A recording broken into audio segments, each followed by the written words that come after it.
Hello everyone, again I am there with lecture 3, chapter 5, History, Kingdoms, Kings and an Early Republic. Okay children?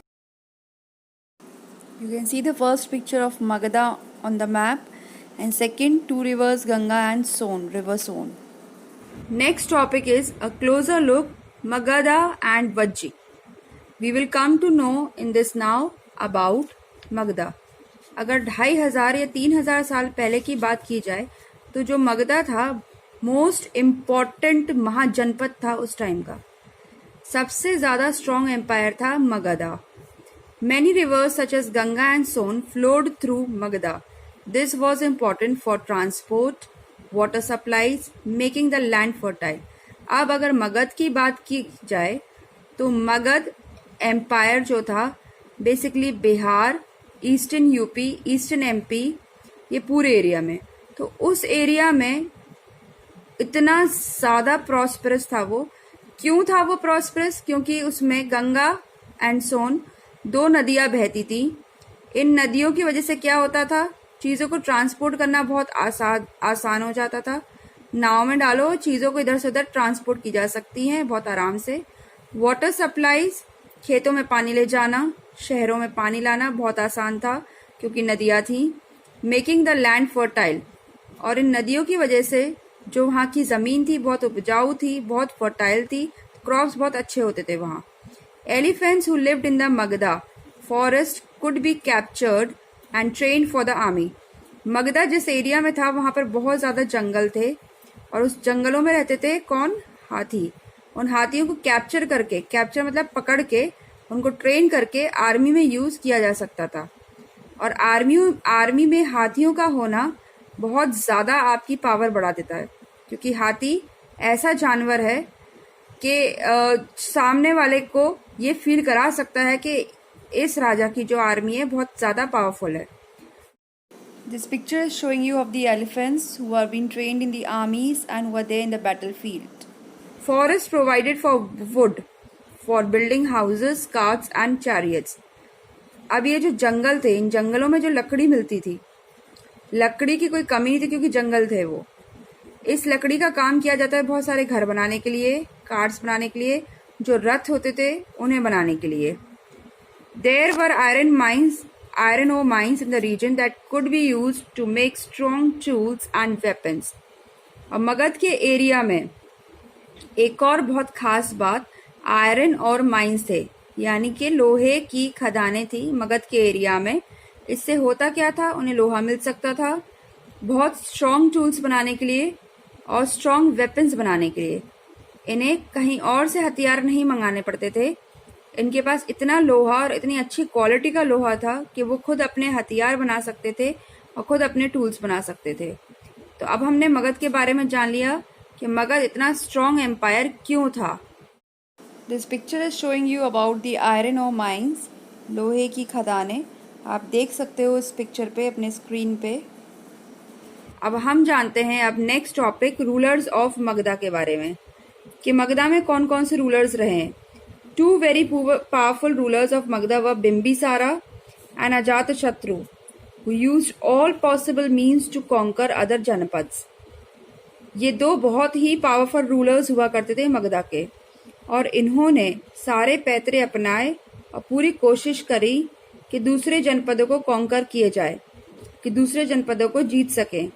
और अगर मगध की बात करी जाए तो जैसा कि मैंने आपको बताया था कि जैसे राजा है उसका अपना खुद का एक किंगडम होता है जिसको वो खुद संभालता है, और उसके अलावा बाकी सारे किंगडम जो होते हैं जिनको वो खुद नहीं संभालता है, जिन किंगडम से सिर्फ वो टैक्स लेता है, वो होते उसी के किंगडम में हैं लेकिन वो उनसे टैक्स लेता है, वो उनको खुद नहीं संभालता है. उस जगह के गवर्नर्स होते हैं, उस जगह के अपने राजा होते हैं जो उन्हें संभालता है. ठीक है, वो जो राजा होते हैं वो उसको टैक्स देते हैं मेन राजा को. तो मगध का जो सिस्टम था वो ये था कि मगध के जो राजा, जिन राजाओं की हम बात कर रहे हैं, वो अपना किंगडम संभाल रहे थे और दूसरे किंगडमों से अपना टैक्स लेते थे. वो जगह उनके एम्पायर में शामिल होती जाती थी. तो वो जिस जगह पे राज करते थे वो तो था मगध स्टेट. और ये जितना एरिया था जिनसे वो टैक्स लेते थे वो पूरा उनका एम्पायर होता था। Mahapadmananda was another important ruler who extended his control up to the northwest part of the subcontinent. अब मगध में ही एक बहुत बड़े राजा हुए जिनका नाम था महापद्मानंदा, और इन्होंने अपना एम्पायर इतना एक्सटेंड किया था कि इंडिया के नॉर्थ वेस्ट पार्ट तक इनका एम्पायर पहुंच चुका था। You can see over here the pic of Mahapadmananda. You can see here प्रथम चक्रवर्ती सम्राट Mahapadmanand. Rajgriha in Bihar was capital of Magadh. उस टाइम मगध की जो कैपिटल थी वो थी राजगृह, और कई सालों तक वो यही कैपिटल थी, और बाद में इसको नाम दिया गया Rajgir in Bihar. The capital was shifted to Pataliputra, present day Patna. और फिर बाद में ये कैपिटल शिफ्ट की गई कहाँ? पाटलिपुत्रा, जिसको आज के टाइम पे पटना कहा जाता है। ठीक है, you can see in this pic in the red circle that is Patna. Another pic is showing you about Magadha and Pataliputra. Our next topic is a closer look Vajji. ये जो एम्पायर था ये मगध के थोड़ा ऊपर था। While Magadha became a powerful kingdom, Vajji with its capital at Vaishali was under a different form of government known as Sangha. अब मगध इतना पावरफुल किंगडम हो गया था, और मगध में सिस्टम क्या था? किंग्स का, कि एक राजा होगा वो राज्य को चलाएगा। तो मगध के जस्ट बगल में एक किंगडम तो नहीं कहेंगे हम, एक स्टेट था जिसका नाम था वज्जी, और इसकी कैपिटल थी क्या? वैशाली। वैशाली जो कि कहाँ है? बिहार में। यहाँ पर एक अलग फॉर्म ऑफ गवर्नमेंट थी जिसको कहा जाता था संघ। You can see in the picture that next to Patna we are having Vaishali, capital of Vajji. Or in a Sangh, there were not one but many rulers. Sometimes even thousands of men ruled together. Each one was known as a Raja. अब अगर संघ की बात करी जाए तो वज्जी में कोई एक राजा नहीं था, कोई दो राजा नहीं थे, कई सारे राजा थे, और इन राजाओं की एसोसिएशन को कहते थे संघ।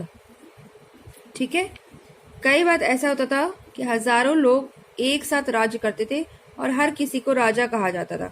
These rajas performed rituals together. They also maintained assemblies and decided what had to be done by discussion and debate.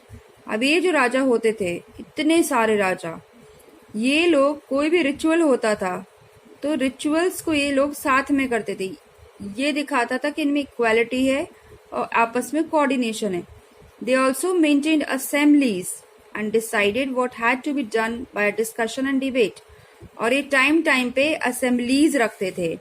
ठीक है, सब लोग टाइम पे मिलते थे और जो भी मुद्दा होता था उन मुद्दों पे डिस्कशन करते थे, बातचीत करते थे, डिबेट करते थे। कोई अगर ओपिनियन डिफर कर रहा है तो फिर डिबेट होती थी, वाद विवाद होता था, लेकिन साथ मिलके ये फैसले लेते थे। However, women, dasas and kamakaras could not participate in the assemblies. अब ये जो असेंबलीज होती थी ये राजाओं के लिए होती थी, इसमें विमेन्स यानी औरतें अलाउड नहीं थी। दास यानी स्लेव्स, और कामाकरास ये भी एक लोअर पीपल कहा जा सकता है इनको। तो ये लोग इन असेंबलीज में पार्ट लेने के लिए अलाउड नहीं थे। Both Buddha and Mahavira belong to sanghas. अब जो बुद्ध थे, गौतम बुद्ध और महावीर जैन, इनकी फैमिलीज भी इन संघ से जुड़ी थी। ठीक है, लॉर्ड बुद्धा के जो फादर थे वो भी एक राजा थे, कहाँ के? संघ के। और महावीर के जो फादर थे वो भी एक संघ के राजा थे। You can see the pic over here of lord Buddha on your screens, and second pic is of lord Mahavira. Can you see? Next topic is Ajatashatru and the Vajjis. Ajatashatru was the son of Bimbisar, who was the king of Magadha. Now, Bimbisar, who was the king of Magadha, Ajatashatru was his son. Rajas of powerful kingdoms tried to conquer the Sanghas. Nevertheless, these lasted for a very long time, till about 1500 years ago. अब काफी kingdom के राजा जो थे उन्होंने संघास पे conquer करना चाहा, उन्हें जीतना चाहा, लेकिन ऐसा नहीं हो पाया।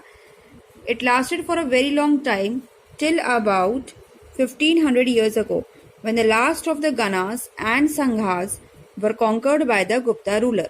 लेकिन ये काफी टाइम तक चला कि दूसरे राज के जो राजा थे वो कॉन्कर करना चाह रहे थे संघा पे, लेकिन ऐसा हुआ नहीं. 1500 साल तक ऐसा चला.